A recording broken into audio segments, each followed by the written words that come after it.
Trout Routes combine stream maps and river data to help you find fishing access faster. Be confident on the water with fishing access points, real-time stream gauges, and public access, now brought to you by Onyx Maps. Whether you're looking for blue lines, gold medal rivers, or something new in your backyard, Trout Routes has the data to get you on the water fast. Destination Angler podcast listeners can try 1 month of Trout Routes Pro for free by clicking on the link in the episode description.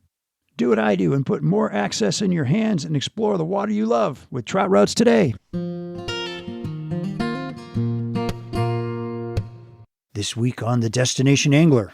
You can learn so much about how, trout, or how to catch that fish by watching how it's eating, right? Not just what it's eating, because sometimes it is hard to see those bugs on the water, right? If you can't see those bugs that it's eating, is it because it's eating emergers a couple inches under the surface and you're just seeing, its back break the surface when it goes back down, right? Is it, feeding up and to the right, or is it kind of, there's a rock there and it can't even, if you land your fly to the left, it can't even see it because there's a rock between you and the fly.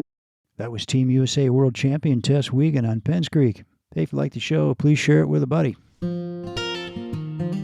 Welcome to the Destination Angler Podcast, the podcast for anglers who travel. And I'm your host, Steve Haigh. We go right to the source, the local guides and experts, to build your knowledge of top fishing locations around North America. It's a big world out there. Now go and fish it. I'm going away for a while,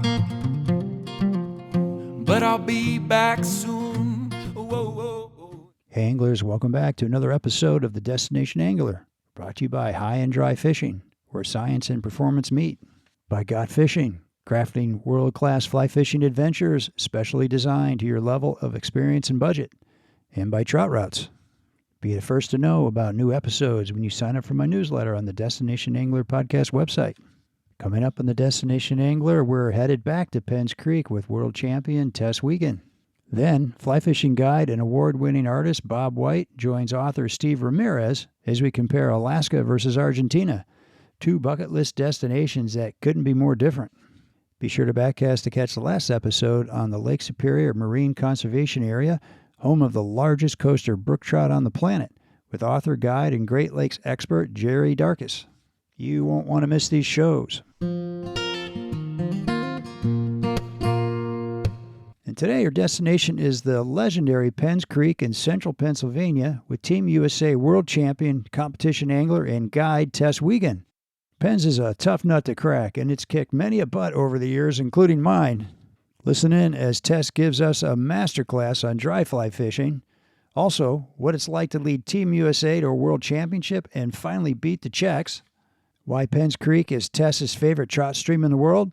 And what's her secret to outsmarting these super educated fish? We cover these and more questions in this part one of a two-part episode on Penns. And stick around to the end for some great tips on the epic green drake hatch. Let's dive in with Tess. Oh man, do we have a great show for you folks today. I am really excited to be talking about the legendary Penns Creek in central Pennsylvania. Now, I've done a show on Penns before, but I think it was my first year as a podcaster with Jonas from the Feathered Hook. So we're going to get a little update from somebody very special, Tess Weigand. She's a world champion competition angler and guide who is becoming legend. She'll hate that I say this, but she's becoming legendary, right? Because she's a very humble person. Welcome to the show, Tess. Thank you. And I'm really happy to be here, but I have to say that regarding Penns Creek, Jonas is a tough act to follow. So is he? Okay. That's a tough intro. Yeah. Yeah. Well, Jonas, he's a character, you got to love Jonas. And but it was a few years ago. So. Okay, good. Maybe people have forgotten. Yeah, exactly. Well, so Penns Creek, I think of Penns, it's kind of tucked back into the Pennsylvania woods. It's hollowed water. It's Pennsylvania's longest limestone creek. It's a bug factory. It's home to some of the most educated trout in the East. And Tess, here's some adjectives I found that describe it. Iconic, fabled, scenic, fickle, intimidating, difficult, frustrating, prolific. Would you agree? Any I missed? No, I feel like those are maybe ex-boyfriends describing me, actually. Oh, describing you. That'd be the other way around. No, no, I think those are wonderful words. Yeah, absolutely wonderful words to describe Penns Creek. Yeah. So, I mean, honestly, I was telling you this a couple of weeks ago when we first talked. Penn's has got to be one of the most frustrating places I've ever fished, and it has kicked my butt more than once. But that's why I have you on the show, because you're going to help demystify all this and untangle the secrets to success on Penn's Creek. So, Tess, a little bit about Tess. She's been guiding on Penn's for over a decade, but also in Southwest Montana. Her bio says, I love this, she has honed an elite skill set grounded in precision, entomology, and deep ecological knowledge. We're going to dig into that one in a little bit here. And rumor has it that she just might know every rock on this river. I'm telling you. Probably because I've fallen off of them. Oh, you fallen off? Yeah. Yeah, Well, the yeah. wading's so easy on Penns Creek. Oh, absolutely. Yeah. Yeah. Kind of like tripping over chopped up TVs, you know. Yeah. So that's probably what part of what makes it so good is all that Yes, bottom structure. absolutely. That is part of the solution and the problem. Yeah. Yeah. Once you get out there, it's just kind of hard to move around sometimes. Tess likes to help anglers connect not with just trout, but with the complex, beautiful world of aquatic invertebrates. That's another thing I want to hear more about. She's a founding member of the U.S. women's fly fishing team and has represented the United States at World Championships in Norway, British Columbia, the Czech Republic, and most recently in Idaho. Tess, how did we do in Idaho? We did wonderful. We are this never gets old saying this, actually. We're the first country in the Women's World Championship to beat the previously undefeated Czech Republic. Really? Yeah. No kidding. And so you guys won team gold, and how did you do? I did well. In addition, I also got individual golds. So Tess, she won the whole thing, Yeah. folks. How about that? That is amazing. Man.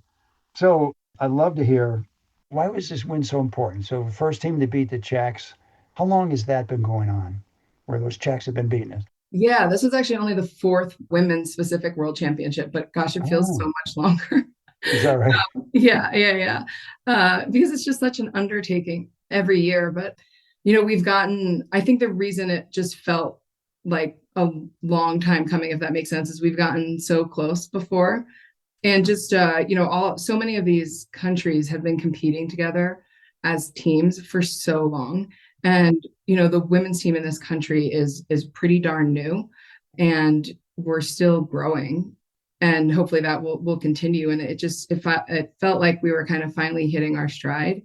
And yeah, I feel like that's just, one of the things that makes it really special is that, the longer we all fish together and, get new talent, and just obviously the more competitive we become. And that was really highlighted this year in Idaho. And obviously it's our home water, right? Yeah. So the fact that we were able to finally, capitalize on, just having a little more insider knowledge of these venues was, critical. Yeah. So you might have run over there and fished that river a few times ahead of time, huh? Maybe just a few times. Yeah. But I mean, that's the thing though, is our these other teams, their countries are so much smaller than ours. So they compete together often. Whereas, the women's team, gosh, we're from all over this country and it's a huge country. And so, like we have Kristen from North Carolina, who is, gosh, had tried to travel further than the Canadian team. Right. So Yeah. I actually think it is quite a feat that, we are able to be such strong anglers together because of how far apart we're all located. Tell me about the competition. Like what went on that made it really kind of fun for you guys? Yeah. When we had an amazing team this year. I mean, that is the reason we were able to do what we did, right? We worked together in a way that we've never been able to work together before. And that's like what makes the team medal such an accomplishment. And, it really is like this greater Yellowstone ecosystem is incredibly special, and there's nowhere else like it on Earth. And so being able to showcase these venues to the rest of the world was amazing. Yeah. They all require such different skill sets. And so I think it was just a really like well-rounded competition. I also have, a little bit of one of my favorite venues was Hebgen Reservoir, which is right near West Yellowstone in Montana. And it's a pretty big lake. And we were on the Madison arm of that lake. And, I've been in competitions there before, and they've not always gone so well. It is a really difficult fishery with just enormous brown trout. And I kind of have a love-hate relationship with Yeah. with Hebgen. And so that was like my, because it blanked a lot of people. And Really? Blank? Like yes, nothing? Didn't catch a nothing. thing? Yes. Really? Yep. We knew it was going to be the hardest venue going into it. So during practice, we actually went skinny dipping Ah! as a sacrifice to the lake. And to help us maybe get a little edge in the That competition. was it. So That had to be it. Well, hopefully you looked around to make sure nobody was taking pictures. yes, absolutely. Yes, we were in a secluded corner. Wait a minute, there's actually a place on Hebgen Lake where you can go skinny dipping without somebody spying on you? Oh gosh, there's a million places. Yeah. It's a Really? big lake with lots of little corners. Yep. Yeah. Well, how does competition work on a lake? I mean, I get that you got beats on a river and you kind of Yeah. rotate around those, but how does it work on a lake? Yeah, so it depends on the venue, but a lot of lakes are fished out of boats. We fish lock style, so that means we're using a drift sock. Essentially, picture an underwater parachute that, so you are able to, be covering water as you're fishing. Right. So by choice you do that, or that's the rule? You got to do That it is the rule. That is the Okay. rule. Yep, yep. You can't anchor. You can't be under any type of power other than obviously the wind moving your boat. And there are bank sessions, but not, obviously usually on very different venues than Hebgen, but most are fished lock style. So Okay. yeah. Super interesting. Yeah, it is. And it's a lot of fun. I think still waters are an underutilized resource for the fly world. Yeah. And they can be so frustrating and incredibly rewarding. Yeah. What's your Stillwater setup and technique? What are you doing there? Well, I mean, I think that's one of the fun things about it is they're like, you have to find the fish, right? So rivers are, once you learn to read water, Yeah. pretty straightforward in that way. And lakes are, you have to learn to read a lake, and it's a totally different type of thing because you don't just, you read it up and down, sideways, and Yeah. looking for, everything from structure and drop offs and flats and weed beds and just understanding how fish in that type of ecosystem behave is very different than in rivers. And so it's, finding them is what you rely on all this gear that you have, right? Like these different lines in particular. And, you're kind of searching the water column and different, types of structure for where the fish are most actively like concentrated. Yeah. And so sometimes that is in 6 inches of water with a hover line or a floating line that just gets your flies under there because those big fish are up cruising flats looking for, damsel flies, or it's type 3 sinking lines, stripping leeches. It's, I think that's like it's a very intimidating thing. Yeah. But once, you start to just get out there and understand the different ways that fish feed in lakes, you kind of start to, hone it in. Yeah. So when you start off, I suppose you can get an underwater topo map, right? And figure out where the structure is. Absolutely. Yeah. And even like using Google Maps, you can like go back in time over Google Maps at different like water levels and stuff to be able to see, really? See different types of structure and, the lake at different levels. Yeah. Yeah. Oh, that's cool. Yeah. But topo maps are, it's a great place to start. Interesting. So will you try all these different things so you may try and close to shore, nothing, and just drift out a little bit farther, nothing, and drift a little farther, or do you kind of go, well, today I'm pretty sure they're going to be over on those drop offs over there? It just depends on how well you know a lake, right? Like, you're looking at air temperature, water temperature, wind direction, what time of year it is, brown trout, like what species of trout you're targeting, or just species in general.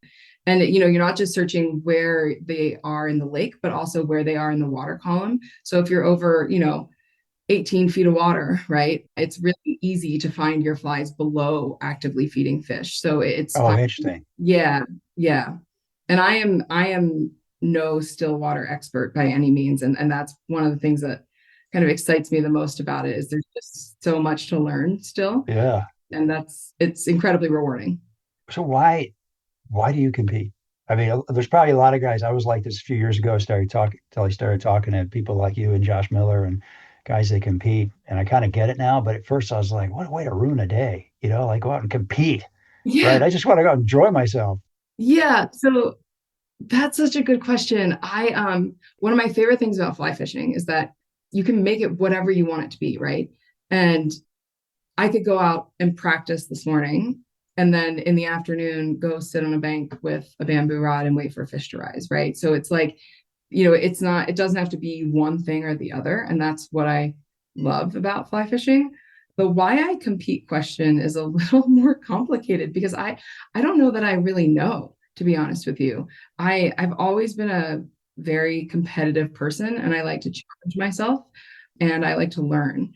And so I think it's, competition is kind of like, just a matrix of all those different things. And then, the team aspect of it is really special too. But I also love to travel. And so the places that you get to go to catch fish is pretty magical, right? And to experience these different countries in a way that really connects you with their community and the natural resources of that country it's a really cool way to see the world. Yeah. Yeah, I think just I'm a glutton for punishment. There you go. I think that's probably why I like competing the most. Really? Yeah, Wow. but to some, I guess the thing that's kept me in it the longest is because I've made some of my best friends competing. Relationships. Yeah. Yeah. So what surprised you the most about some of these international locations you've competed in? Norway, British Columbia, Czech Republic? Yeah. Gosh, surprise. I mean, the diversity of techniques, because obviously, like, in Norway, for instance, we're not just fishing for trout, right? The European grayling.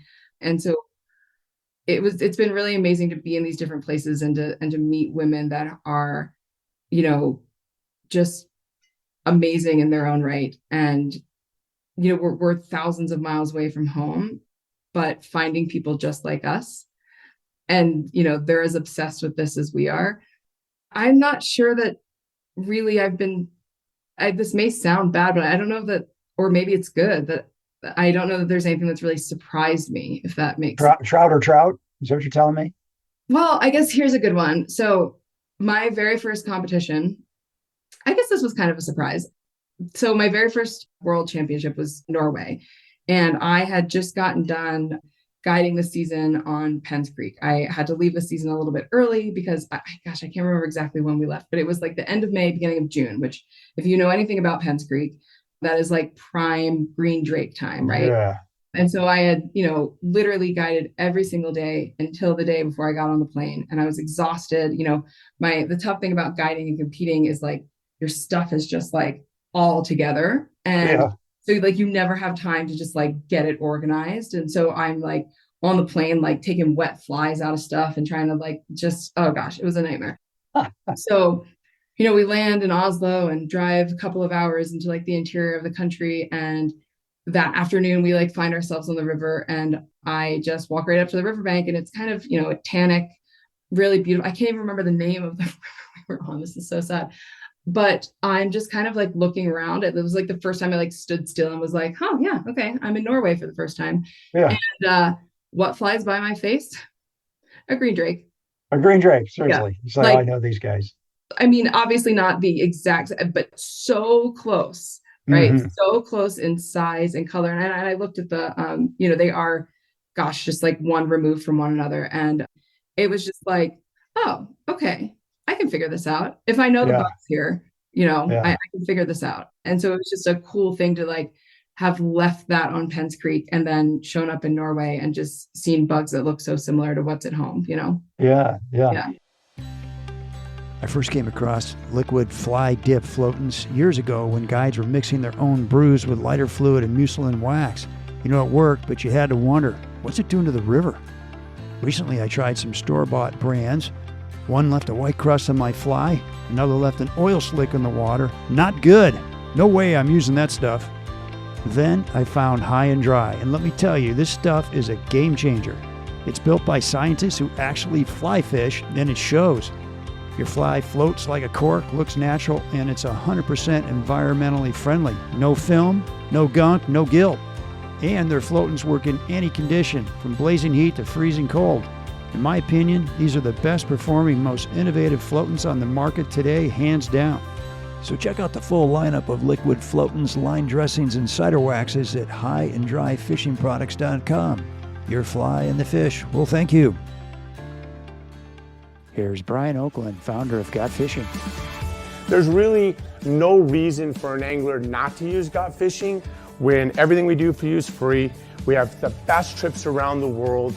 We only work with the best outfitters, and we're definitely going to get you the best deal and the best dates guaranteed. That's why we have clients come back time and time again. We have Don with us on this trip. This has been his 6th fishing adventure with Got Fishing, and I think if you asked him, it is because of all the little things. We don't tell people, we ask questions. What is it that you're looking for? What would be most important to you? Who's coming with you? What's your experience level?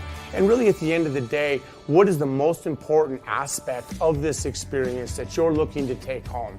And then from there, we just marry them up with some of the best lodges, let them take a look at 2 or 3 different options and pick what's going to be best for them. Well, there you have it, folks. A pretty good case for choosing Got Fishing for your next big adventure. So what are you waiting for? Give Brian a shout or visit gotfishing.com. Is it really cutthroat where, top secret flies and don't talk to the other competitors? Or is it different than that? Well, it depends on where you are. So what I really love about like the regional competitions in this country is like they are collaborative's not the right word, but like it's competitor controlled. So, you have some of the best anglers in the world who are, scoring your fish and watching you fish, right? And then you do the same thing for them. And it's great to talk to them after, like, what have you done? What would you have done differently if you were me? And it is collaborative in that way. And I have to say, it's probably one of the reasons that I am still, or that like kept me in this, is that everyone has been just like so wonderfully helpful. People like Pat Weiss and Sean Crocker, and, just like, they really, really helped me when I was, first getting into this. And that, so they're not the other competitors scoring you, but there's volunteers who. No, so that's at our regional competitions. They are, we're all competing together, but the way like, the rotation works in the day is you're fishing, and then other competitors that are in a different group are, controlling you, and controlling is essentially just judging you, right? Like making sure you're following all the rules and scoring your fish and everything. So, but at World Championships, that is totally different. It is very secretive. Like I'm the type of person that I'm very like cordial and friendly. And now knowing so many women from the other teams, it's hard not to just quickly catch up. But like when you're in practice mode, yeah, I can't go hang out with them and be super friendly because they're the competition, right? Until this is all said and done, I have to be like in my box, And so it is very secretive. It is, okay. In that way, but it should never be within your team, within the, and that's how you win the team medals, right? It's the collaboration, the support, the sharing, the tying flies for each other, everything. Yeah. On the same team. Yeah. That's so it's exciting. like, it's both of those things, which I think is really cool. Well, let's shift gears for a minute. Let's bring it back home to Pennsylvania. And by the way, you're in Bozeman, right? Right now? I am, yes. So yes. You live in Bozeman, but you can't stay away from Penns Creek for too terribly long, it sounds like. I can't. It is my favorite river in the whole world, and there's nowhere else I'd rather be in the spring than on Penns Creek. Really? Why is it your favorite river in the world? Well, I think it's just, it's that one, it's like the home water thing, right? It's the river that essentially taught me how to fish. It's the one that made me fall in love with fly fishing. Huh. So there's that part of it, but still, no matter where I've been, it stands up in a way, like in the quality of the fish, the technicality of it all, how beautiful it is, how like peaceful and scenic, you bring back all those words, the fickle, the iconic, like those are the right words to describe Penns Creek. And I realized this probably, I don't know, it was probably like 7 years ago. I was out here in Montana for the summer, and I got this like, the nostalgic, like homesick feeling. And I couldn't figure out like, what it was for, right? Like, why do I, I'm like, well, my dog's with me, my friend's with me. Like, why am I feeling this? What am I feeling homesick for? And I realized it was Penns Creek. It wasn't one of those fickle boyfriends? No. No, I genuinely like had a homesickness feeling for Penns Creek. Yeah. Yeah. So, it's the bugs, it's the fish, it's it kind of makes you, makes you really good at a lot of different things. It makes you a diversified angler, and it's a puzzle every single day. And I think that's why I love it. Interesting. Well, let's talk about Penns Creek itself, like the ecology of Penns Creek. What is it about Penns Creek? Can you kind of describe it? Yeah. I mean, it's clean, cold water, right? So it's a spring creek, but the substrate is, thanks glaciers, right? It's this, these large, huge, broken up rocks that just are angular and strewn throughout the river, which is like the best habitat. The pH of the river, it makes it ideal for, our insect life. And so it's the sheer like diversity and biomass of the bugs, right? And I feel like, we talk about trout conservation and stuff all the time for very good reason, right? The trout are the thing we're there to catch, but these aquatic insects are so susceptible to the slightest changes in pH and in micronutrients and water temperature. They're even more susceptible than the trout are. So, I think, talking about conservation, we have to, remember the bugs first, right? Because without the bugs, we don't have the fish. About the bugs. Yeah. And so we want to break down Penns Creek into a couple of different sections, if you will, because what I like about it is it kind of changes as it moves downstream, right? Up towards Coburn and above Coburn, it's, flows out of a cave. Literally a cave. Yes, literally a cave that you can ride a boat into if you, there's Penns Cave. They do boat tours and apparently have some fish that they feed way up in there. So funny. Yeah, so there's a lot of private land around those upper stretches. And so we consider like, when I'm talking about guiding Penns Creek, I'm talking about mainly the water between Coburn and Weikert. And the upper stretches, it's a little bit narrower, Upper Penns flows in from the west and Pine Creek flows in from the east, Elk Creek from the north, and they all meet in Coburn essentially, which starts the main stem of Penns Creek, if you will. Okay. And, it's a typical riffle run pool. And, that obviously is from a technique perspective, amazing, right? It has wonderful dry fly fishing in those upper stretches, the whole river, obviously, and so it's a little narrower up there. The gradient isn't as steep. And then, as it starts to flow into Bald Eagle State Forest, it kind of widens out a little bit, braids out, picks up some gradient, and a lot of like cold mountain streams come in. It gets a little bit bigger. The wading gets worse. Yeah. As you go. I think it's pretty tough around Coburn. I don't know, but it gets worse than that, huh? Yeah. And so just I'm sorry that I got kind of off track talking about just, Penns Creek flowing downriver, but perfect. I can't even remember the question now. Just the ecology of it, just describing Penns Creek, you talked about the gradient and just what the scenery is like how wide is it at Coburn and what happens as you get farther down? Obviously it gets wider, but give us a little description of that. Yeah, up in Coburn, it is easier. There are quite a few areas that are easier to wade than downriver. And one thing as a fly angler, what I'm terrible at? What? Judging distance. Really? Absolutely terrible. Rod length, boat length, that is about how I equate it. You ask me in yards, when I'm measuring out tippet, it's like, okay, what is this? This is, 5 feet, 5 inches. I'm so bad at the distance and length thing. So I'm thinking about like width. I'm thinking Coburn it's probably 20 yards across. Like the bridge, it's probably 60 feet. I don't know. I'm guessing. Okay. Yeah. This is so sad. I guess my spatial awareness is very terrible. I was obviously never a football player. I feel like that's what 10 yards is if you're a football player, right? Yes, that sounds about accurate. Yeah. So then around Ingleby area is where I say the character of the river starts to change a little bit. It gets rockier, if that makes sense, even though the whole river is quite rocky. That's where it really, starts to go through Bald Eagle State Forest and pick up some of those like Swift Run, Panther Run, just changes a little bit, gets wider. And again, the gradient gets steeper and, you're in all public land at that point too, which is really cool. Yeah. Yeah, that's wonderful. Yeah, there's a hike. You can drive it. It takes you what, about 40 minutes, or you can hike it in a lot less than that, I think, right from Coburn down to that wooded public area. Do I have that right? Yeah, so there's if you so that kind of upper portion from Coburn, Tunnel Road runs along the creek there, and it's called Penns Creek, but it's a river. You know what I mean? People are like, oh, Penns Yeah. Creek. They picture like a little meandering stream or something. No, it is the river. And so that's, when you see it there along Tunnel Road, you realize that yes, this is a river and not a creek. That's a question I get often actually out west here. They're like, oh, a creek. What do you mean?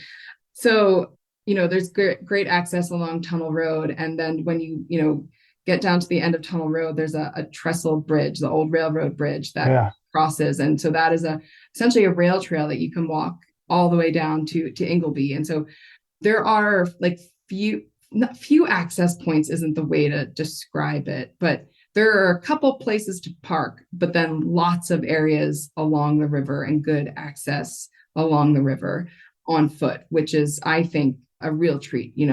I love that there isn't, a road running behind me with cars at 80 miles an hour, Exactly. like some of these rivers out west. And so you do, being able to, there are lots of places where you don't have to walk far, but being able to go for a little adventure is advantageous on Penns Creek. But you can also then drive around to Ingleby, kind of up over. It's a beautiful drive up over a dirt road and down into the old little. It's not even a town anymore, but I guess it really never was a town. But Ingleby proper, which is kind of where that one of the edges of Bald Eagle State Forest is. Yeah. And there's a great trail that you can keep on walking all the way down to Poe State Park. To Pope Patty. Yeah, I fished through there. Well, take us through the seasons, give us the kind of the hatch chart and the things that anglers ought to know about time of year, that kind of thing. Yeah, so I head back to Pennsylvania from Montana around mid-March. Obviously, it's so weather dependent that early season, right? But that's when water temperatures really start to change. Our first, bugs get, major hatches get a little more active. So that late March time can be really wonderful depending on the weather and the flow. Our first big hatches are our Granum caddis and Hendrickson mayflies. They are really a ton of fun. They're the first, the fish are, metabolically a lot happier when those water temps start to creep up a little bit and they're coming out of winter. And so, they're seeing these, first big hatches. And when I say hatch, I mean, like, it's not a bug here or there. I mean, it's Penns Creek. There are bugs everywhere. Biblical, I think. Yeah, Jonas exactly. called it. Prolific, Yeah. biblical. Yes, it's also one of the reasons that makes it such a difficult fishery, is you're competing with billions of bugs, right? Yeah. And yeah, so Granums will typically hatch in the morning and then in the afternoon at Hendrickson's, and so you can go, just some of the best dry fly fishing is in that that earlier time frame there in the beginning of April. Okay. Yeah, and so gosh, we always have blue-winged olives around, and gosh, I actually have a hatch chart out in front of me because I think one of the things about Penns Creek that makes it so intimidating is just the diversity of insects, right? So you can have, let's come into the month of April a little bit. One of my favorite hatches, and actually my favorite bug of all time, is the March brown. I just think they are the most beautiful, beautiful bug. They're the first big, I mean, they're huge, right? Yeah, big meal. They're not green drake size, but they are darn close. And, they are around for a very long time. And the trout really key in on them, especially on the surface. And, you can have let's say it's 4:00 in the afternoon, right? You can have 5 different trout rising, and and they're all 15 feet, 20 feet away from one another. And this one's eating one thing. This one's eating another thing. Really? This one only wants the right wing down. This one's only, it's just, Really? Yeah. And so just knowing, that what is, the active hatches that are happening, and really just, sometimes I don't feel like we sit down and observe enough anymore. And one of my favorite things to do is just to sit and watch fish eat How off long can the you sit and surface. watch before you go like, I got to get up and fish? So I can do it for quite a while. Can you? People that fish with me obviously, don't want to sit there for as long as Yeah, I do, which right. I totally understand. Why is my guide sitting there on the ground? I want to go Yeah, fishing. right. But it's just like, hey, let's just, let's sit and see what this fish, especially if it's a really nice fish, right?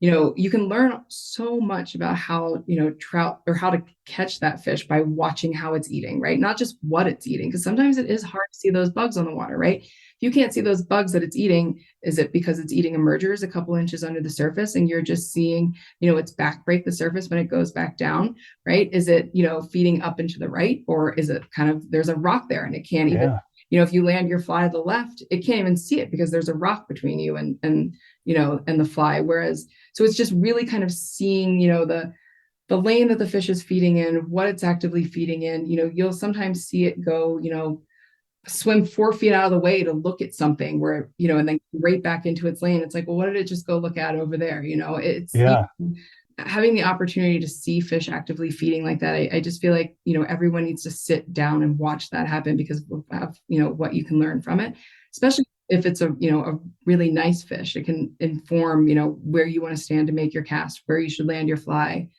how much slack you're going to need in your drift, all sorts of stuff. Huh. Yeah. That is fascinating. And then you've got all kinds of microcurrents out there too, don't you? Yeah.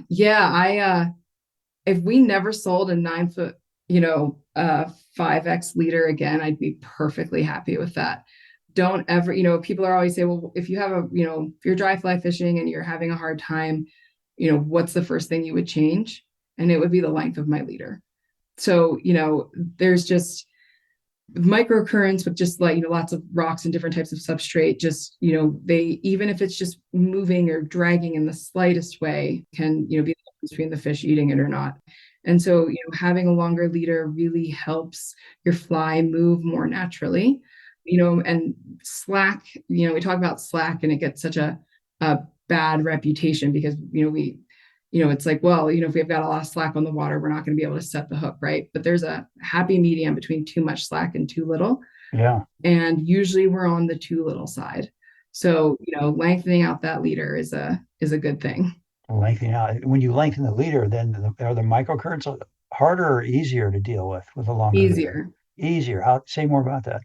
Yeah. And a lot of it depends on your casting, your drift, right? But you want your fly to be able to move with those microcurrents. And if you think about, of your fly, which is here, and there's a bunch of different broken currents between that and your fly line, right? If it's just one, a 9-foot, 9-foot 5X leader, and you throw in an upstream mend, you've got no movement essentially on that fly. That fly is going to get such a, it's going to shorten your drift by a lot. Whereas if you have, a much longer leader, you may, have a little bit more slack on the water, but that slack allows that fly to kind of stay in its main current longer, the one that the fish is feeding in, by letting that line kind of, be essentially influenced by those other currents. Super interesting. And when you say longer, how much longer? How much tip are you putting on there? Well, so I don't like to really fish anything shorter than like 14 feet. You start with 14 feet. Yeah. Really? But when I'm guiding that, I definitely, if we dial it back, right? Like it's it's something to work on, right? It's, fishing a longer leader is, it's going to change your cast, where you stop your rod tip sometimes, all sorts of stuff, right? So it can be frustrating to just kind of jump to a longer leader when that's not something that you're used to. So even just fishing a 10 or 11 foot leader, start with that. But yes, usually, I will keep lengthening it out. Huh. So what about high sticking it? You want a dry fly and just popping it up, quick cast, popping it over them real fast. Does that work?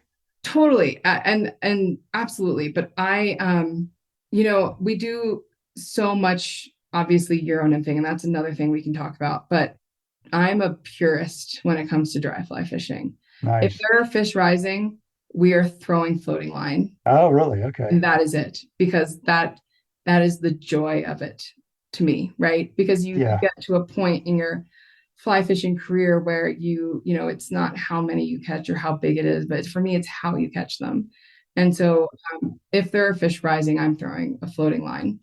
But That being said, if I'm in a competition and there are rising trout, I'm throwing a floating line. So in the Czech Republic, I had a session on the Vltava River where I had rising brown trout. And it was the most fun session of my entire life. And I fished a floating line the whole time. And I Did just you? up and down the river. And I won the session and the whole You day did? actually Really? just fishing dry flies and on floating line on a 9-foot 4-weight. Man. Yeah. Okay. But that being said, especially in more broken, pockety water, especially if, they're, well, and out west, fish will rise a lot more easily to flies out here than they will back Here east being most of the Bozeman. time. Yeah.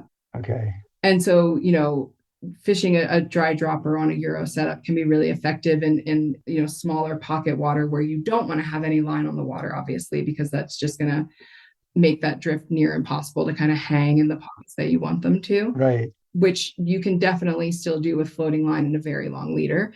But sometimes it's just a lot less frustrating if, just to fish a dry dropper or high stick in it. Yeah. All right. Yeah.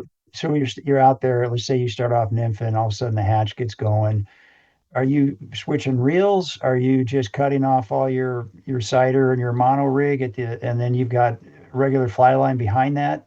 What are you doing to make that switch? When I'm guiding, I'm carrying dry fly rods and Euro nymphing. Oh, you rods. are? Yeah. Okay. And because just like what we said, right? We want to work on different skill sets, learn different things. You want to have the right tools for the job. Yeah. So I'm your Sherpa, so I can carry all of these things. And I am perfectly happy to and always do.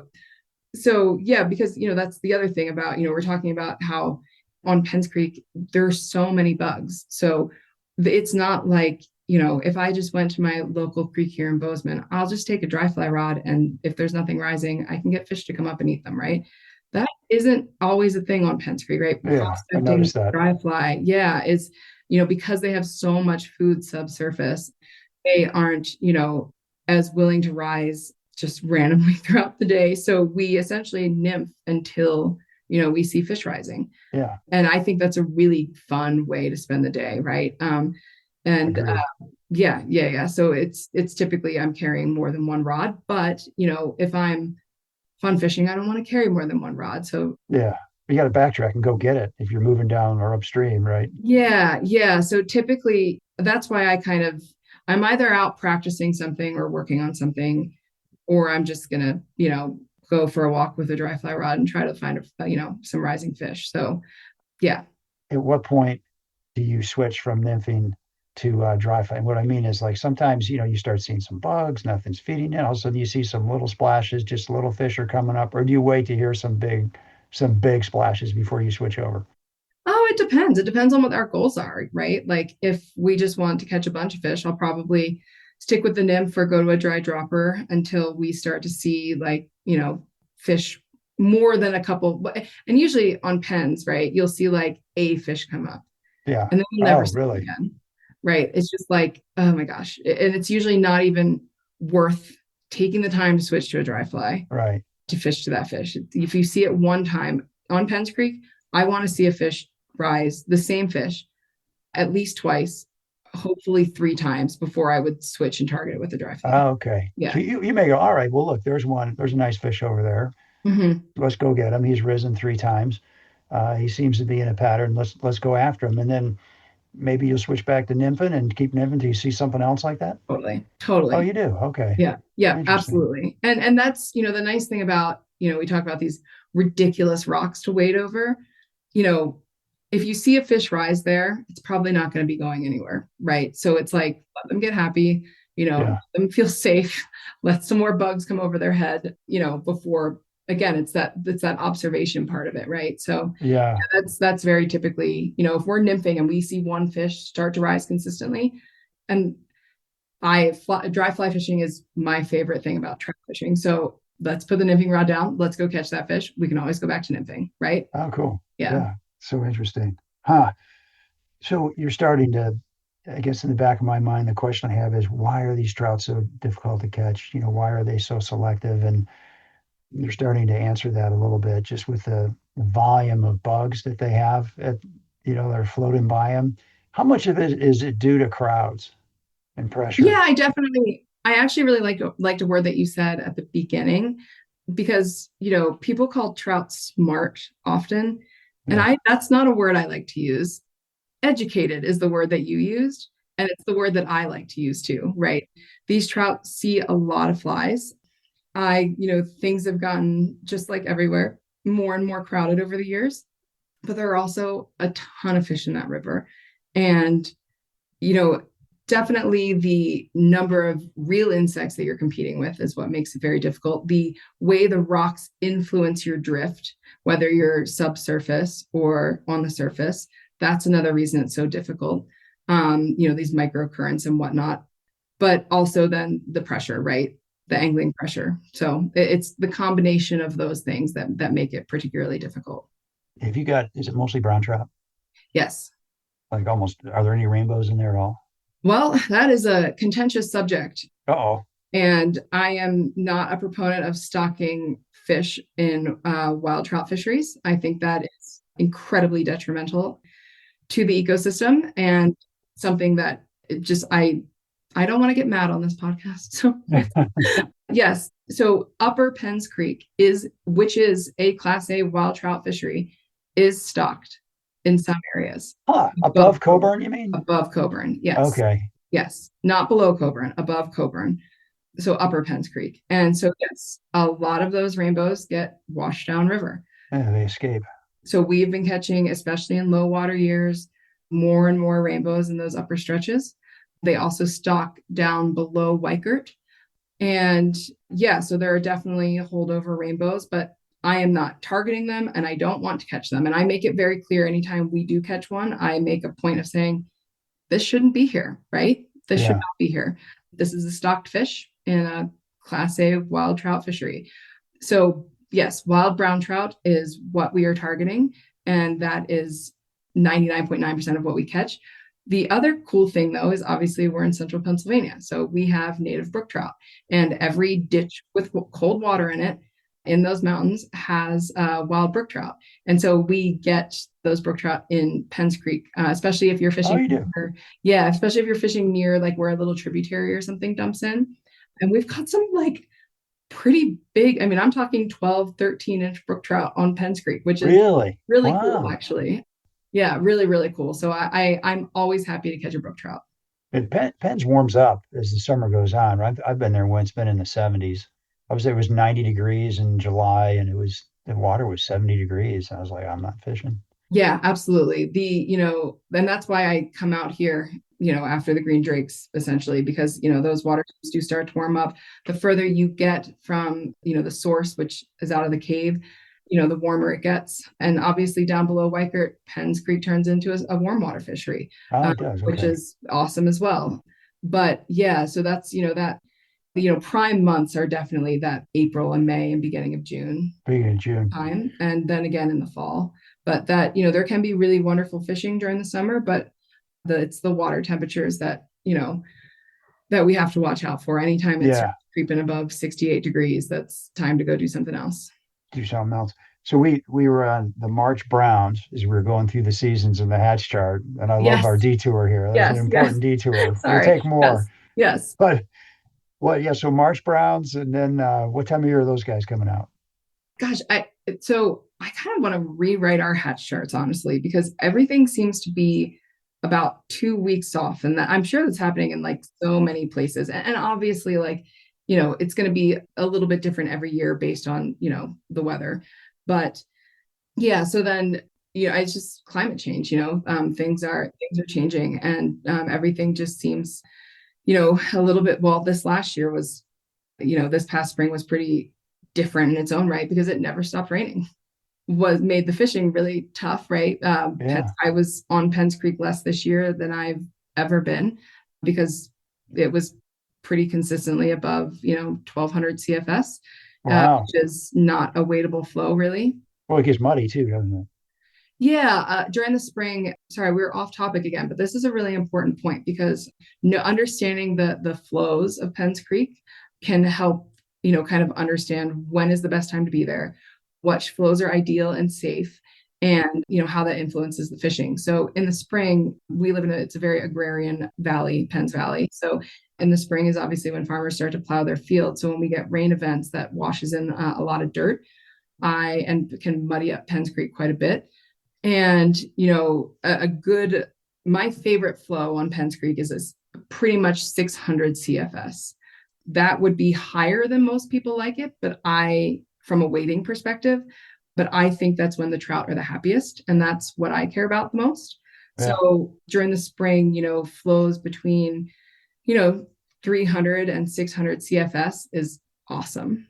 Yeah.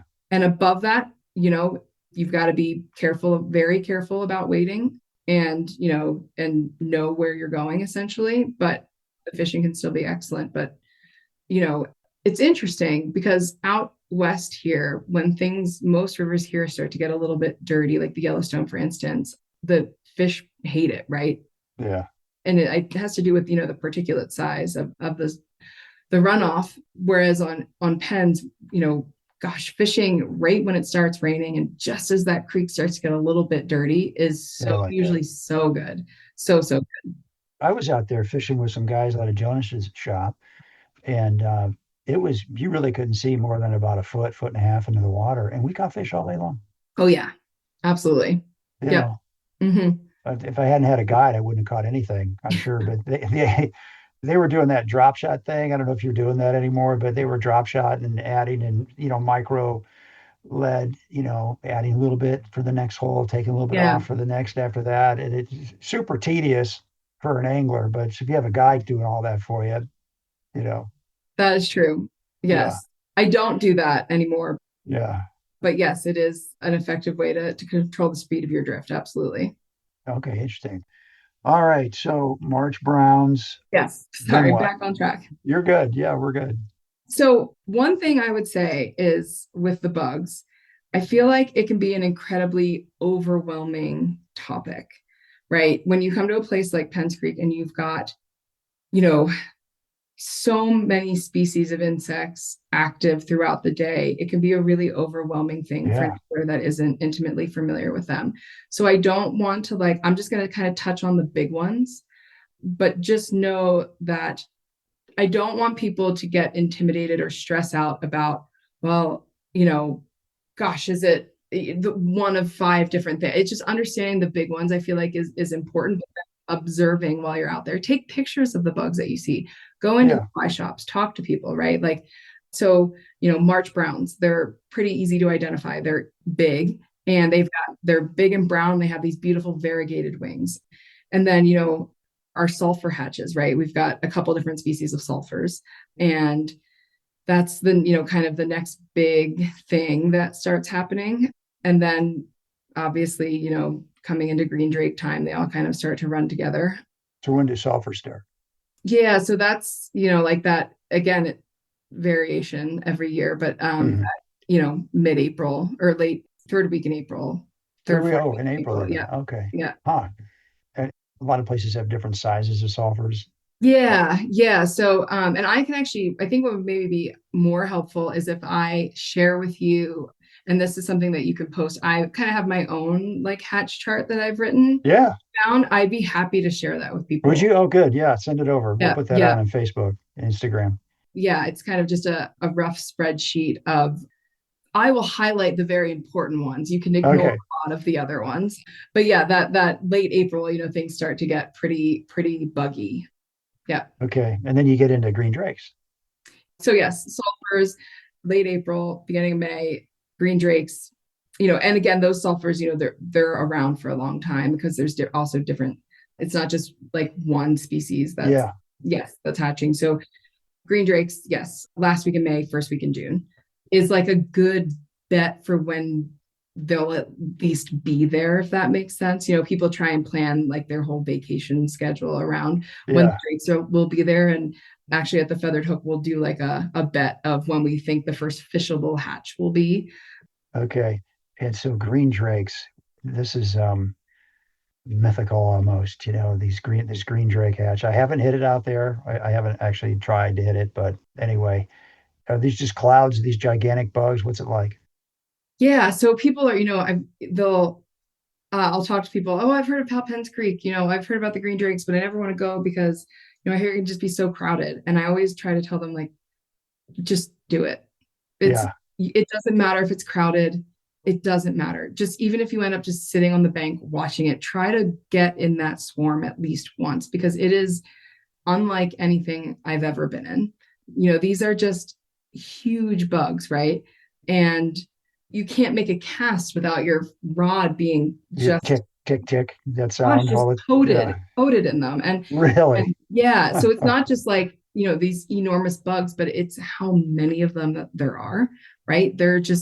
It's unbelievable. It's biblical is the way to describe it. It's pretty amazing. So don't be afraid of the crowds. The fishing can be tricky, right? Because again, if you look at the river, it is just coated in bugs, but it is a spectacle. And one thing I always joke about when I'm out here is like, oh, we're gonna fish this tiny little bug, I'm so sorry, it's gonna be really hard to see. Where it's like, come to Penns Creek where our bugs are bigger and you can see them. You can actually see the fly that you're fishing, right? So yeah, it's a really special time to be there. And so don't be afraid of the people, of the crowds. When the spinner fall happens, if you have 50 feet of water around you, that is all that you need, because every fish in the river will come up to eat. They're all coming up. You ever fished in Michigan, the Hex Hatch in Michigan? I haven't. No. That's similar, where you get back, because it starts like 11:30 at night, goes to like 1 or something, and you get back into the cabin, you've got all these dead hexes in your fly box that you open for 3 minutes the entire time, and just constantly ticking them with your rod. And those are about 3 inches total, maybe. Well, that's a wrap for episode 1. Please join us next time for part 2 with Tess as she digs into hatches, fly patterns, and precision casting that turns frustrations into hookups, along with pro tips on reading trout feeding lanes, conquering microcurrents, and getting that perfect drift. And if you like the show, please drop me a line at shaig@destinationanglerpodcast.com. Tight lines, everyone. Well, I'll go from the land to the shining sea. But I know there's more to life than what the eye can see.